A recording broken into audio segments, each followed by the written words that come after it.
ये गिरह लपेटा है और मैं देती हूँ श्राप तुझे राजा तेरे होंगे न बेटी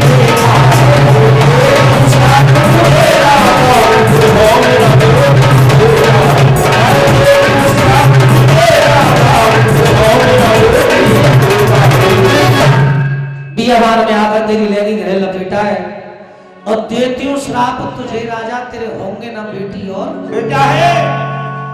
जिस रानी से तू इतना प्रेम करे वो तेरी बाँझ रह जाएगी।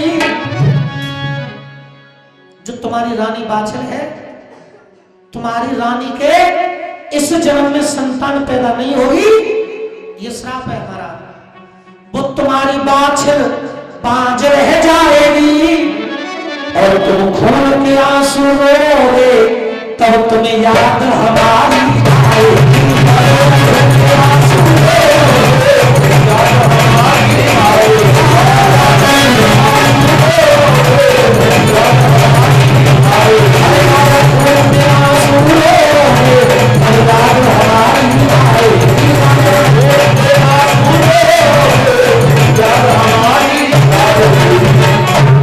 जिस रानी से इतना प्रेम करे वो तेरी रानी बाँझ रह जाएगी, तुम खून के आंसू रोओगे तब तुम्हें याद हमारी आएगी। हिरणी ने श्राप दिया और श्राप देकर वो हिरणी मर गई है। प्यारे भक्तों, राजा लौटकर अपने महलों में आ गए। राजा ने किसी को नहीं बताया कि मुझे हिरणी का श्राप लग गया है। रानी को भी नहीं बताया कि मैंने ये पाप कर दिया है, मुझे श्राप लग गया है। अपने माता पिता को भी नहीं बताया कि मुझे श्राप लग गया है, हमारे संतान नहीं होगी। समय का पहिया अपनी चाल से चलता रहा। हिरणी के श्राप ने अपना असर दिखाया।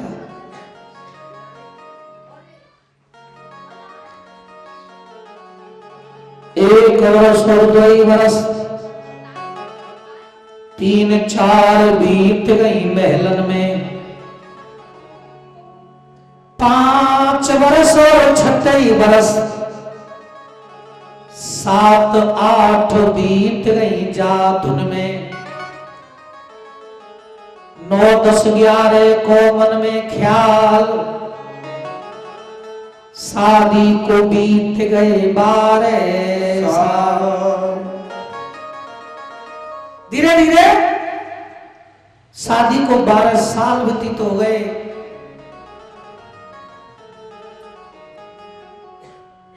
मन में जो उम्मीद थी, हर इंसान के मन में एक उम्मीद होती है, ये काम आज नहीं हुआ कल हो जाएगा, है? उम्मीद होती है आज कल, आज नहीं हुआ कल होगा। और जब आज कल की उम्मीद खत्म हो जाए तो फिर महीनों पे आ जाते हैं लोग। इस काम को हम इस महीना में नहीं कर पाए, अगले महीना में कर देंगे। और जब महीना की भी उम्मीद खत्म हो जाए फिर सालों पर आ जाते हैं कि हम जा साल तो बाबा के दर्शन करवे ना गए, पर अगली साल बाबा के दर्शन करवे जाएंगे। सालों पर आ जाते हैं और यहाँ तो 12 साल हो गए। जो सालों की उम्मीद थी वो भी टूट गई। राजा ने सब्र कर लिया कि अब संतान नहीं होगी।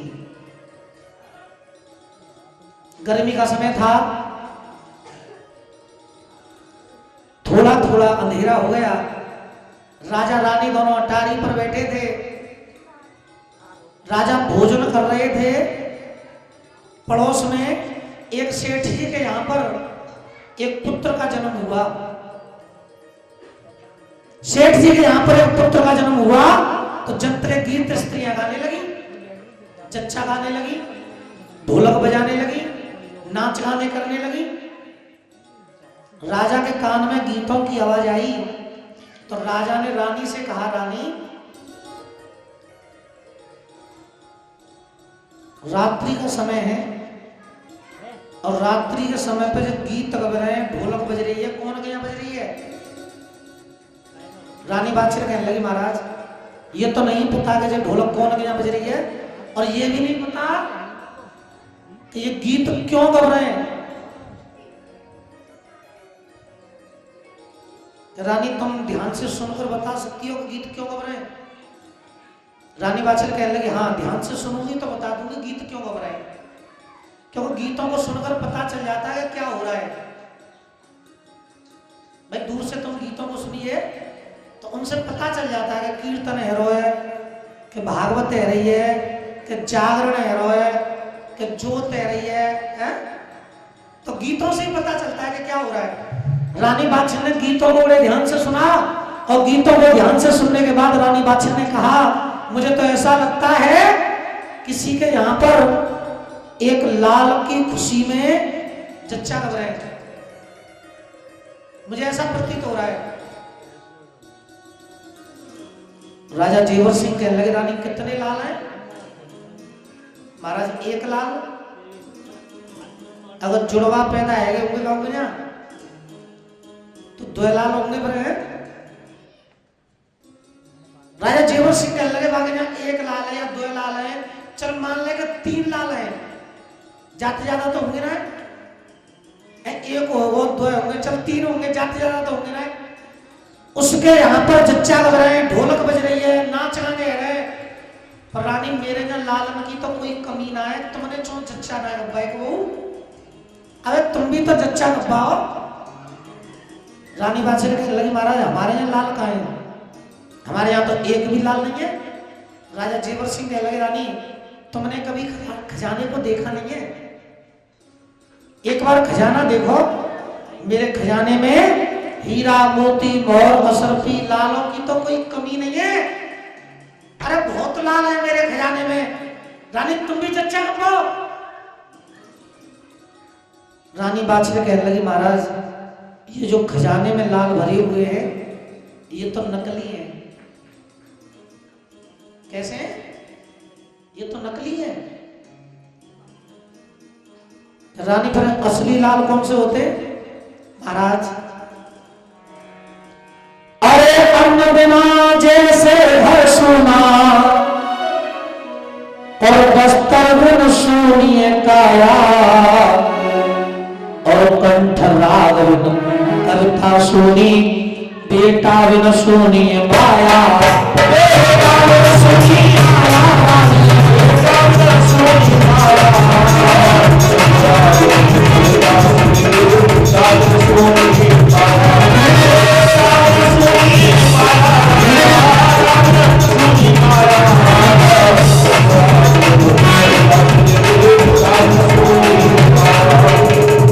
महाराज अन्न बिना जैसे घर सूना, एक होता है बात को कह देना, एक होता है समझाना। रानी चाहती तो सीधे सीधे भी कह सकती थी कि मैं बांझ हूं तुम्हारे संतान नहीं है, ये भी कह सकती थी। रानी ने बात तो वही कही लेकिन इस तरीके से कही कि मेरे पति को बुरा ना लग जाए। बात तो वही कही रानी ने लेकिन उस तरीके से कही कि पति को बुरा ना लग जाए। अन्न बिना जैसे घर सूना, अन्न बिना जैसे घर सूना और बस्तर बिन सूनी काया, कंठ राग बिन कविता सुनी बेटा बिन सुनी माया, बेटा बिन सुनी माया,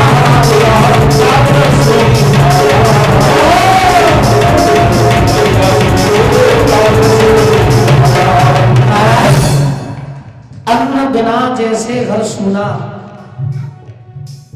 इंसान का घर तो खूब अच्छा बना हुआ है, 2 या 3 मंजिल बन रही है,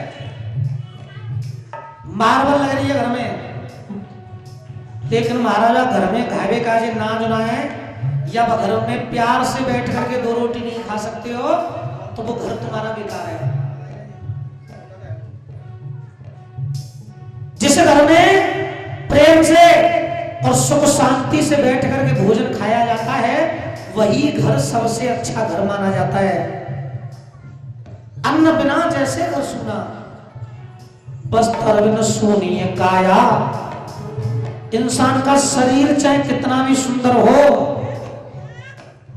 अगर सुंदर कपड़े ना पहने जाए तो इंसान सुंदर नहीं है। कोई भी इंसान सुंदर नहीं होता है, उसे सुंदर बनाया जाता है। और जो वास्तव में सुंदरता है इंसान की, उसे तो कोई देखता ही नहीं। वास्तव में सुंदरता क्या है? जो मन के अंदर सुंदरता है वो वास्तविक सुंदरता है। अगर सुंदरता देखनी है तो मन की सुंदरता देखिए कि इस इंसान का मन कैसा है, चेहरे का क्या है। आज ऐसा है, कल वैसा होगा, और बुढ़ापे में ना जाने कैसा होगा। चेहरा तो बदल जाता है, लेकिन मन की जो सुंदरता है उसे देखिए। अन्न बिना जैसे घर सूना, और वस्त्र बिना सोनीय काया, और कंठ राग बिना कविता सुनी, बेटा बिना सुनी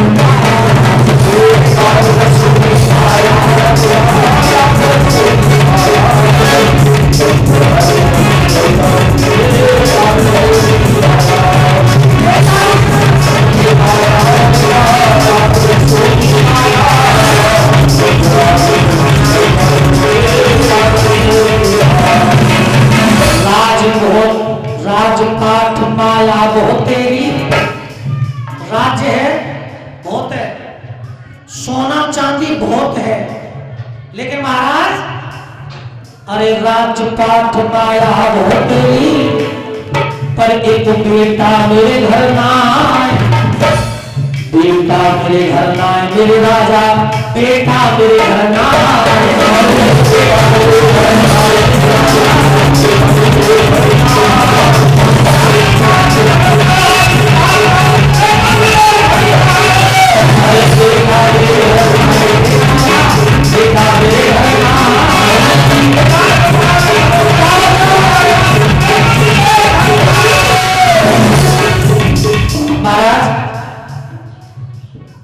राजपाट धन दौलत माया सब कुछ हमारे पास है, लेकिन इसे बरतने वाला कोई नहीं है।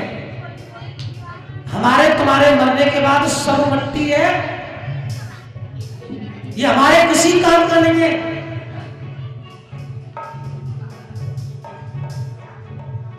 राजा की आंखों में आंसू आ गए,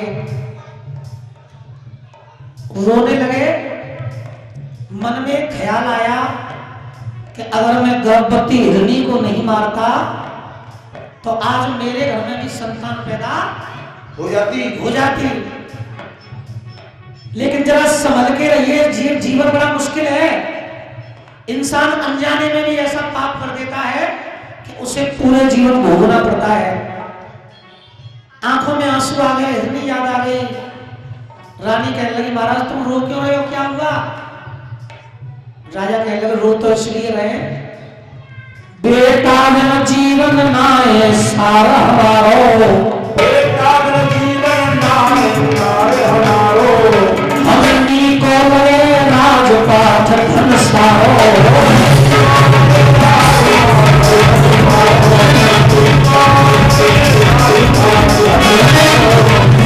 सुनी नार नार कायम सलाम और बाद मेरे मरने के, अरे बाद मेरे मरने के, मेरा मिट जाए दुनिया से नाम।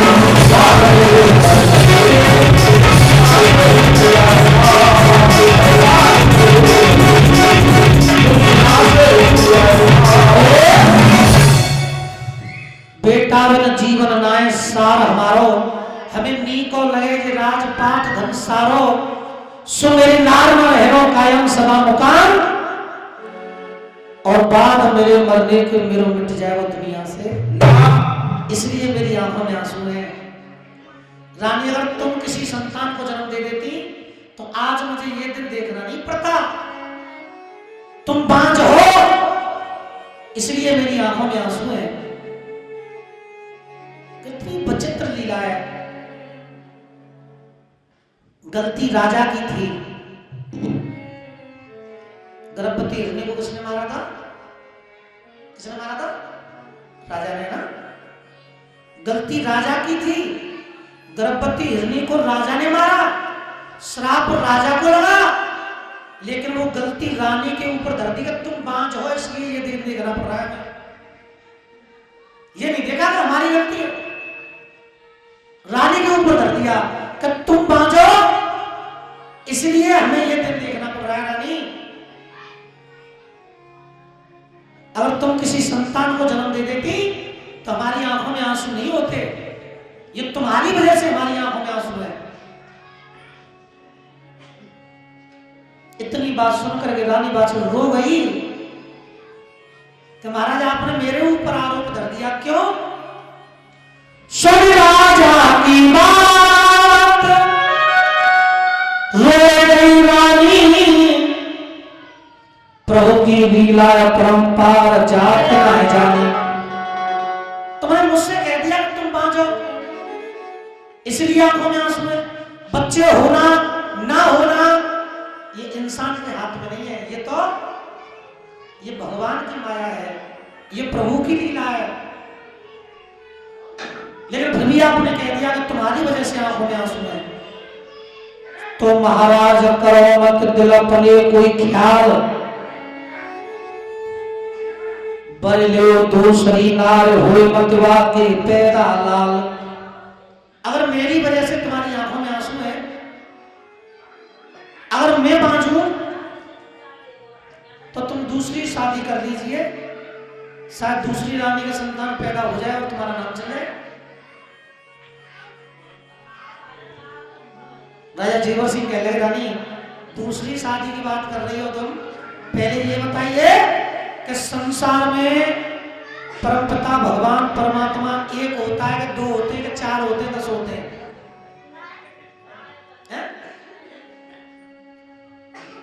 भगवान होते कितने?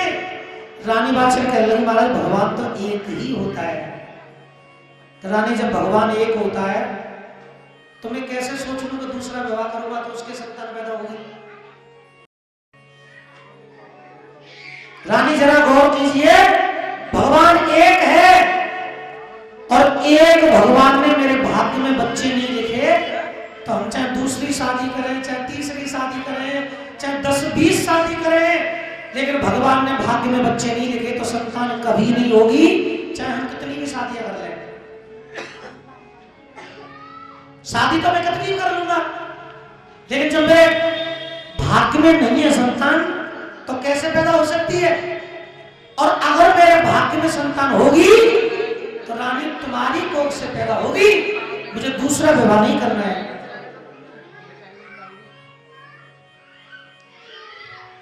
रानी बादशाह कहने लगी तो एक काम कीजिए, तुम भाग्यों की बात कर रहे हो, अब रात बीतने वाली है, जब दिन निकलेगा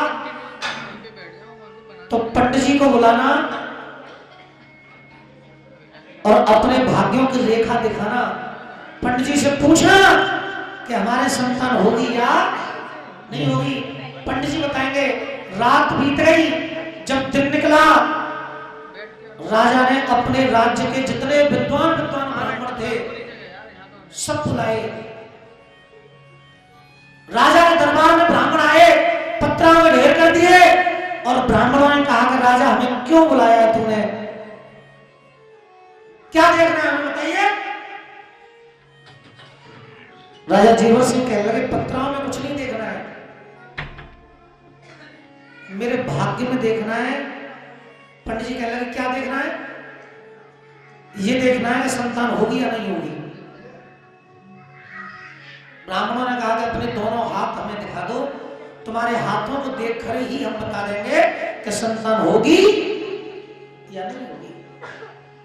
पहले भी और आजकल भी ऐसे विद्वान ब्राह्मण हैं जो हाथों को देख करके बता देते हैं कि संतान होगी या ना होगी।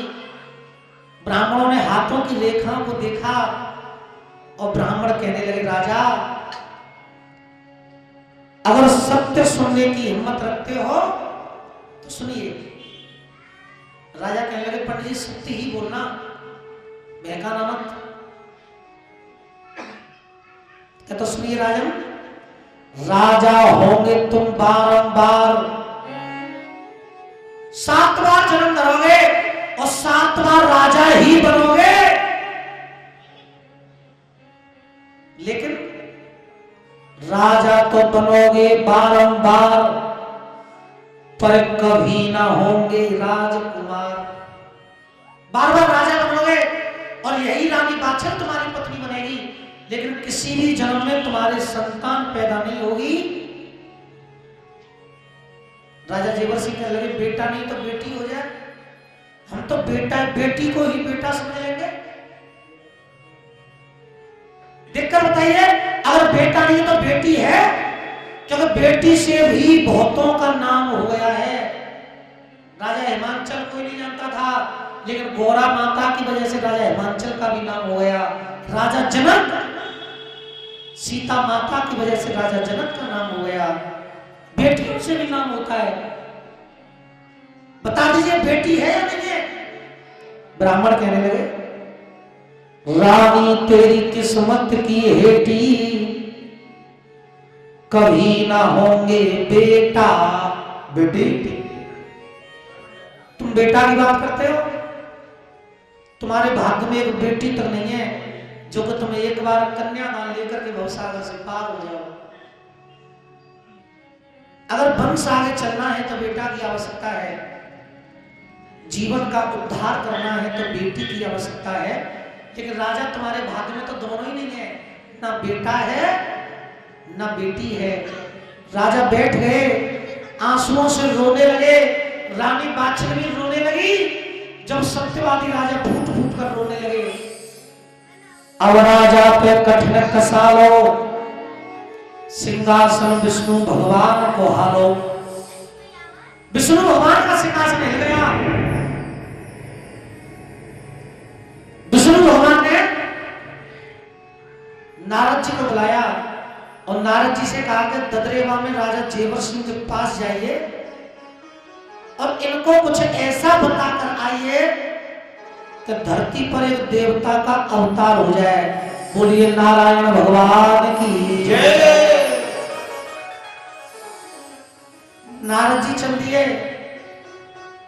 भेष कैसा बनाया नारद जी ने? फटी फटाई पत्रा, फटे फटाई कपड़ा, राख लेके बारन में और भल्ले नारद जी ने बहुत बुरी हालत बना ली अपनी, और राजा के दरबार में आ गए और राजा से कहने लगे राजा क्यों रो रहे हो? तुम्हारे भाग्य में तो बहुत बेटी बेटा है। राजा जेवर सिंह चक्कर में पड़ गए। अपने राज्य के मैंने इतने विद्वान विद्वान ब्राह्मण बुलाए, ये कह रहे हैं ना बेटा है ना बेटी है, और जो फटे फटाए कपड़ा, फटी फटाई पत्रा, जरा कह देना नहाए नहाए चांद में रेत भर रहा है, और जी कह रहा है कि बहुत बेटी बेटा है। पर किसी ने कहा है कि डूबते हुए इंसान को एक तिनका का सहारा काफी है। अरे 9 लाख ना होंगे तो कुछ कम होंगे, 900 होंगे, 90 होंगे, 9 होंगे, कुछ तो होगा। सहारा तो दे रहा है कि बहुत बेटी बेटा है। राजा जेवर सिंह ने नारद जी से कहा कि महाराज आप ही बता दो कितने बेटी बेटा है। नारद जी कहने लगे राजा पहले दक्षिणा दे दे करके यहां से सबको विदा करो। मैं हूंगा, आप होंगे, आपकी रानी होगी, चौथा कोई नहीं होगा, तब बताऊंगा कितने बेटी बेटा है। दक्षिणा दे दे करके सबको विदा कर दिया। नारद जी को बिठाया और नारद जी से कहा कि बताइए महाराज मेरे भाग्य में कितना। हरि महाराज की जय। राजा ने दक्षिणा दे दे करके सबको वहां से विदा कर दिया। नारद जी को बिठाया और नारद जी से पूछा बताइए महाराज हमारे भाग्य में कितने बेटी बेटा है। नारद जी कहने लगे राजा पहले आप बताइए कि बेटी बेटा चाहते हो या अपना नाम चलाना चाहते हो। आप चाहते क्या हो? संतान चाहते हो या अपना नाम चलाना चाहते हो? एक बात बताना सोच करके, केवल एक, या तो बेटी बेटा या अपना नाम। राजा जेवर सिंह चक्कर में पड़ गए, मैं क्या कहूं, नाम मांगू या बेटी बेटा। बहुत सोचने के बाद राजा जेवर सिंह ने जवाब दिया, मुझे तो बेटी बेटा चाहिए, क्योंकि बेटी बेटा होंगे तो बेटी बेटा से नाम चले ही जाएगा। एक बात मांगी ये सोचकर कि दोनों काम हो जाएंगे, बेटी बेटा चाहिए, बेटी बेटा होंगे तो नाम भी चलेगा, क्योंकि नाम तो बेटी बेटा से चलता है। नारद जी कहने लगे, नाम बेटी बेटा से नहीं चलता। नारद जी एक ऐसे देवता जो तीनों देवियों की बुद्धि घुमा सकते हैं, तो राजा जेवर सिंह तो उनके लिए कुछ भी नहीं थे, है ना। एक बार तीनों देवियों की ऐसी बुद्धि भराई नारद जी ने कि वो तीनों देवता परीक्षा करवे का भेद देवान सुइया गया, सो बालक बनवाए थे उन्होंने नारद जी ने। वही नारद जी राजा जेवर सिंह से कहने लगे, तुम क्या चाहते हो? तो मैं तो बेटी बेटा चाहता हूं, क्योंकि बेटी बेटा से तो नाम चलता है। नारद जी कहने लगे, ना, बेटी बेटा से नाम नहीं चलता। अगर बेटी बेटा से नाम चलता है तो राजा मैं तुम्हें 4 सवाल पूछूंगा और चारों सवालों के तुम्हें जवाब देने पड़ेंगे। राजा जेवर सिंह कहने लगे, तुम सवाल ही ऐसे पूछोगे जिनकी हमें पता ही ना हो, है? नारद जी ने कहा, ना, सवाल ऐसे पूछूंगा कि तुम्हारी तो चलती क्या है, छोटे छोटे बच्चे भी बता देंगे उनका मतलब, ऐसे सवाल पूछूंगा। तो पूछिए। नारद जी ने राजा से पहला सवाल किया, बड़ा आसान, कि राजा हरिश्चंद्र कहां पर बिके थे? अच्छा, कहां पर बिके थे? जोर से बोलिए, कहां बिके? काशी। कितना आसान सवाल है। राजा हरिश्चंद्र कहां बिके? राजा जेवर सिंह ने बड़ी जल्दी बता दिया कि राजा हरिश्चंद्र काशी में बिके। अकेले नहीं, राजा बिके, रानी बिकी, उनका पुत्र भी बिक गया था। नारद जी कहने लगे, बहुत अच्छी बात। पहला सवाल का जवाब आपने बहुत अच्छा दिया और सही दिया कि वो काशी में बिके। अब दूसरा सवाल, भगवान राम ये कितने भाई थे? ये दूसरा सवाल है। भगवान राम कितने भाई थे? 4, 5? कौन से? कौन से?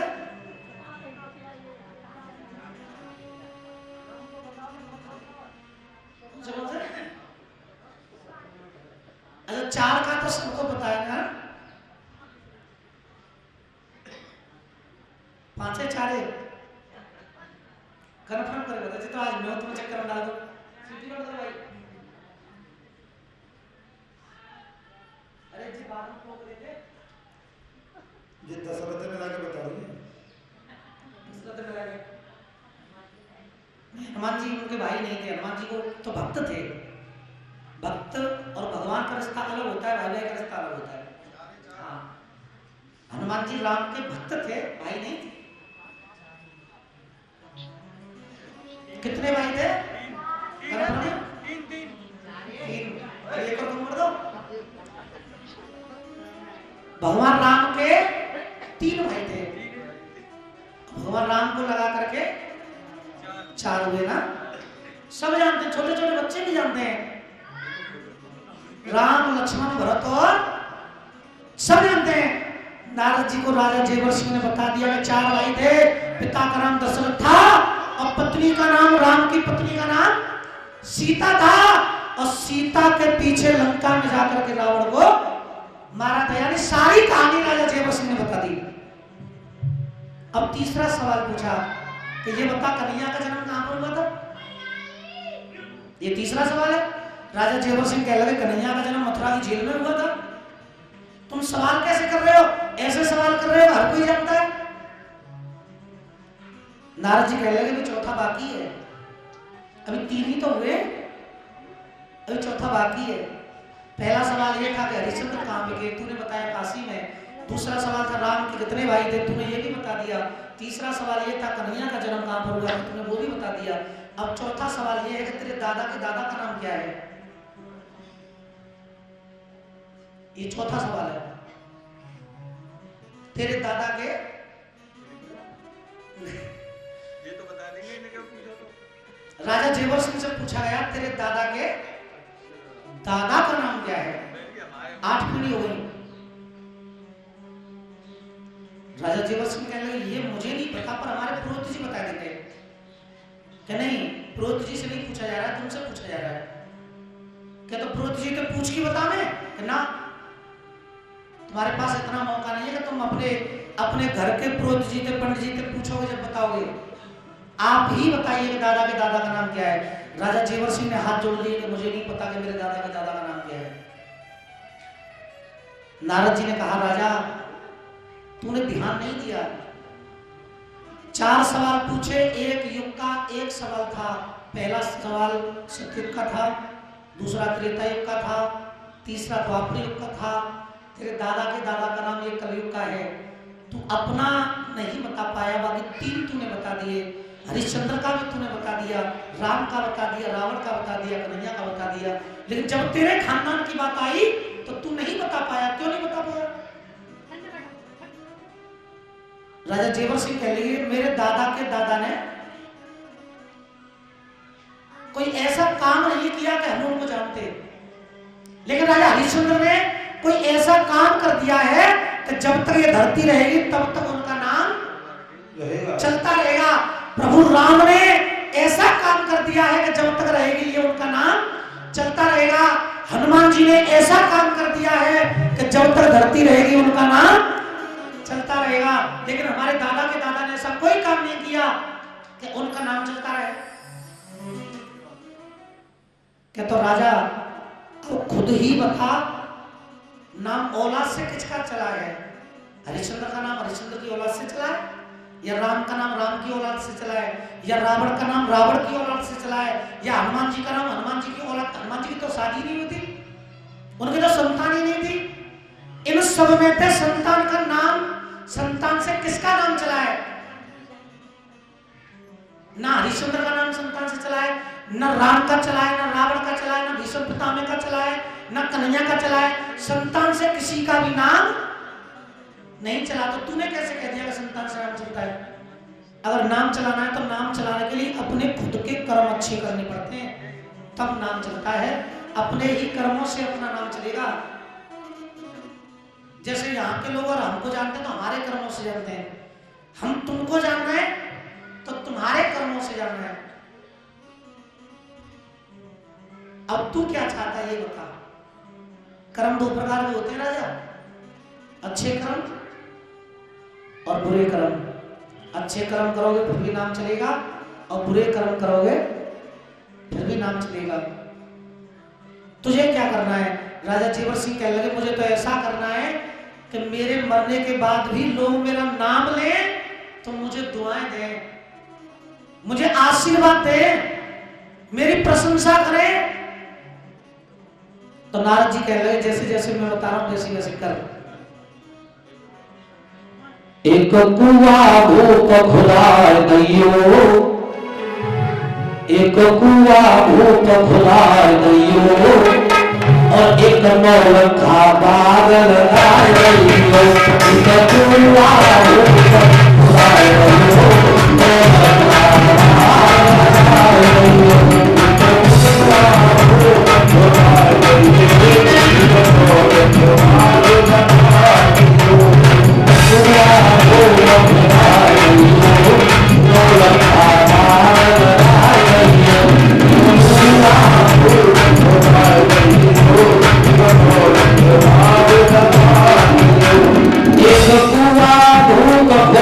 दैयो, नौलखा बादल आए दैयो। एक कुआ भूप खुलाए दैयो, नौलखा बादल आए दैयो। और राजा अपने बाग किनारे पे राजा अपने गाँव किनारे पे एक सरोवर ताल बना रही है।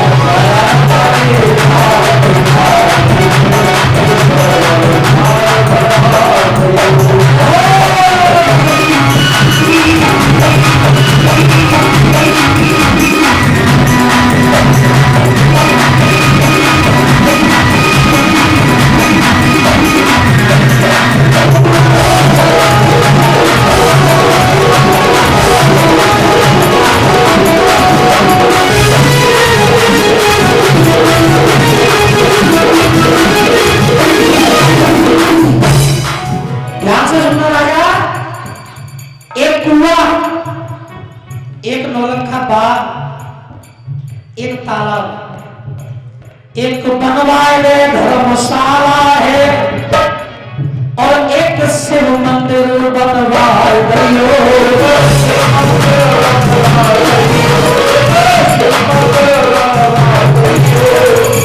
एक बनवाए राजा धर्मशाला, एक शिव मंदिर बनवाए गयो। शिव मंदिर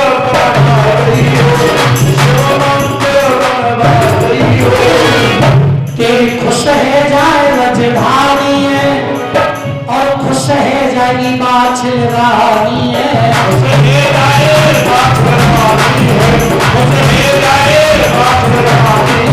और सबसे अरे भूखे न को भोजन खवाए राजा, भूखे न को भोजन खवाए राजा, प्यासे न पिलाए राजा।